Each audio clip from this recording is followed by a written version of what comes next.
आणि अमरावतीमध्ये नवनीत राणा यांचा उमेदवारी अर्ज दाखल करण्यासाठी देवेंद्र फडणवीस त्याचबरोबर चंद्रशेखर बावनकुळे हे दाखल झालेले आहेत। अमरावतीमधून भाजपने नवनीत राणा यांना पक्षप्रवेश देत त्यांना लोकसभेची उमेदवारी दिली आहे आणि त्यांचा उमेदवारी अर्ज दाखल करण्यासाठी आता भाजप प्रदेशाध्यक्ष चंद्रशेखर बावनकुळे त्याचबरोबर उपमुख्यमंत्री देवेंद्र फडणवीस हे देखील दाखल झाले।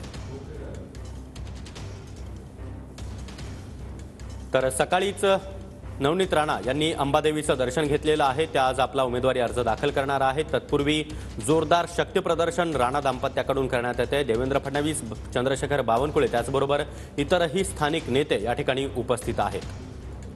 दरम्यान महत्त्वाची बाब म्हणजे नवनीत राणा यांच्या जात प्रमाणपत्रासंदर्भातला निकाल सर्वोच्च न्यायालयाकडून अगदी थोड्याच वेळात येण्याची अपेक्षा आहे।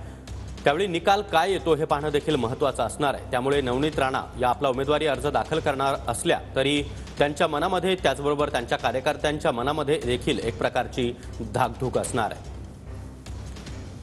दरम्यान अमरावतीमध्ये आता देवेंद्र फडणवीस आणि चंद्रशेखर बावनकुळे दाखल झालेले आहेत। नवनीत राणा यांच्याकडून जोरदार शक्तीप्रदर्शन करण्यात येते आणि या शक्तीप्रदर्शनानंतर अर्थात या सभेनंतर नवनीत राणा या आपला उमेदवारी अर्ज दाखल करणार आहेत। नवनीत राणा यांच्यासमोर बच्चू कडू यांच्या प्रहारचं देखील आव्हान असणार आहे। त्याचबरोबर महाविकास आघाडीच्या उमेदवाराचं देखील आव्हान असणार आहे।